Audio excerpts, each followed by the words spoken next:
എന്റെ ജീവിതം ഒരു സിനിമയെപ്പോലെയാണ് എനിക്ക് മനസ്സിലായിരുന്നില്ല. ഞാൻ ഒരു പടത്തിന്റെ ആദ്യത്തെ കാഴ്ചയിൽ നിന്നാണ് ഈ യാത്ര ആരംഭിച്ചത്. 1971-ൽ എന്റെ ആദ്യത്തെ ചിത്രം അനുഭവങ്ങൾ പാളിച്ചകൾ എന്ന ചിത്രത്തിലൂടെ ഞാൻ കാഴ്ചക്കു വന്നപ്പോൾ എന്റെ ഹൃദയം നിറഞ്ഞു. ആ നിമിഷം ഞാനൊരു അക്ഷരത്തിൽ പോലും എഴുതാൻ കഴിയാത്ത ഒരു സ്വപ്നം കണ്ടു. എന്നാൽ ആ സ്വപ്നം യാഥാർത്ഥ്യമായപ്പോൾ ഞാൻ അറിയാതെ തന്നെ ഒരു വലിയ യാത്രയിലെത്തി. എന്റെ ആദ്യത്തെ നായകനായ വേഷം ടി. വാസുദേവൻ നായരുടെ ദേവലോകം എന്ന ചിത്രത്തിലായിരുന്നു. എന്നാൽ ആ ചിത്രം റിലീസായില്ല.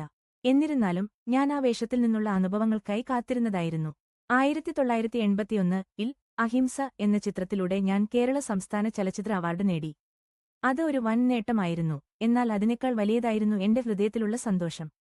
സിനിമയുടെ മായാജാലത്തിൽ ഞാൻ ആഴത്തിൽ കടന്നുപോയി. സന്ധ്യയ്ക്ക് വിരിഞ്ഞ പൂവ് എന്ന ചിത്രത്തിൽ ഞാൻ ഒരു പുതിയ അർത്ഥം കണ്ടെത്തി. അതിന്റെ വിജയത്തിൽ ഞാൻ ഒരു നിമിഷം പോലും വിശ്രമിച്ചില്ല. 1987-ൽ ന്യൂഡൽഹി എന്ന ക്രൈം ത്രില്ലർ എന്റെ ജീവിതത്തിൽ ഒരു പുതിയ മുറ്റമടിച്ചു. അതോടെ ഞാൻ മലയാള സിനിമയുടെ പ്രധാന താരങ്ങളിലൊന്നായി മാറി. 2000-കളിൽ എനിക്ക് ലഭിച്ച വിജയം എന്റെ കരിയറിൽ ഒരു പുതിയ വേദി തുറന്നു. ഡോക്ടർ ബാബാസാഹിബ് അംബേദ്കർ എന്ന ചിത്രത്തിൽ എന്റെ പ്രകടനം ദേശീയ ചലച്ചിത്ര അവാർഡ് നേടി.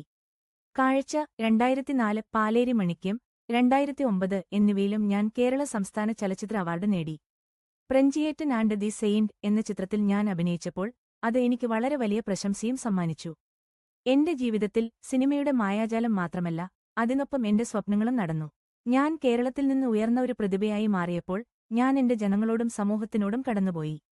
മധുരരാജ 2019, ഭീഷ്മ പരവം 2022, കണ്ണൂർ സ്ക്വാഡ് 2023 എന്ന ചിത്രങ്ങൾ എന്റെ കരിയറിൽ പുതിയ ഉയരങ്ങൾ കൈവരിക്കാൻ സഹായിച്ചു. എന്റെ ജീവിതത്തിൽ ഞാനൊരു സംവിധായകനായി അല്ല, ഒരു നടനായി മാത്രമല്ല, ഞാൻ മലയാള സിനിമയുടെ ഒരു ഭാഗമായിരുന്നു. കൈരളി എന്ന ചാനലിന്റെ ചെയർമാനായി ഞാൻ പ്രവർത്തിക്കുന്നു. സിനിമയിൽ നിന്നുള്ള എന്റെ സമ്പാദ്യങ്ങൾ എന്റെ ഉൽപ്പന്നങ്ങളിലേക്കും വ്യാപിച്ചു. എന്നാൽ ഈ യാത്രയിൽ എനിക്കെപ്പോഴും ഒരു കാര്യമാണ് മനസ്സിലായിരിക്കുന്നത്. ഞാൻ ആരാണ് എന്നത്, എനിക്ക് എങ്ങനെ ജീവിക്കണമെന്നത്. ഞാനൊരു നടനാണ്, എന്നാൽ ഞാനൊരു വ്യക്തിയുമാണ്. ഞാൻ എന്റെ ജനങ്ങളുടെ ഹൃദയങ്ങളിൽ ജീവിക്കുന്നു. ഇപ്പോൾ ഞാൻ എന്റെ ജീവിതത്തിന്റെ ഈ വട്ടം തിരിച്ചു നോക്കുമ്പോൾ ഞാൻ കാണുന്നത് വെറും ഒരു നടനല്ല, മറിച്ച് ഒരു സ്വപ്നം സാക്ഷാത്കരിച്ച ഒരാളാണ്. ഞാൻ മലയാള സിനിമയുടെ മുഖം മാറ്റിയ ഒരു മനുഷ്യനായി മാറിയതിൽ എനിക്ക് അഭിമാനമുണ്ടാകും. എന്റെ കഥകൾ, എന്റെ കഥാപാത്രങ്ങൾ, എന്റെ അനുഭവങ്ങൾ എല്ലാം ഒരുപോലെ ഞാൻ അനുഭവിച്ച ഒരു വലിയ യാത്രയാണ്. ഞാൻ ആഹ്ലാദത്തോടെ എന്റെ ജീവിതം ആഘോഷിക്കുന്നു. കൂടാതെ എന്റെ ജനങ്ങളോടും എന്റെ സിനിമയോടും എന്റെ കലയോടും എനിക്കുള്ള കടമകൾക്കായി ഞാൻ പ്രതിജ്ഞാബദ്ധനാണ്. ഈ യാത്രയിൽ എനിക്ക് ലഭിച്ച എല്ലാ അംഗീകാരങ്ങളും, അവാർഡുകളും, ഞാൻ നേടിയ വിജയം എന്നിവയെപ്പറ്റിയുള്ള ഒരു വാക്കും പറയാതെ ഞാൻ എന്റെ ജീവിതത്തെ ഒരു സിനിമയായി കാണുന്നു. ഞാൻ ഒരു നായകനാണ്, എന്നാൽ ഞാനൊരു മനുഷ്യനുമാണ്. ഞാൻ എന്റെ കഥകൾക്ക് ഒരുപാട് പ്രണയം നൽകുന്നു, കാരണം അവ എനിക്ക് മാത്രമല്ല, എന്റെ ജനങ്ങൾക്കു വേണ്ടി.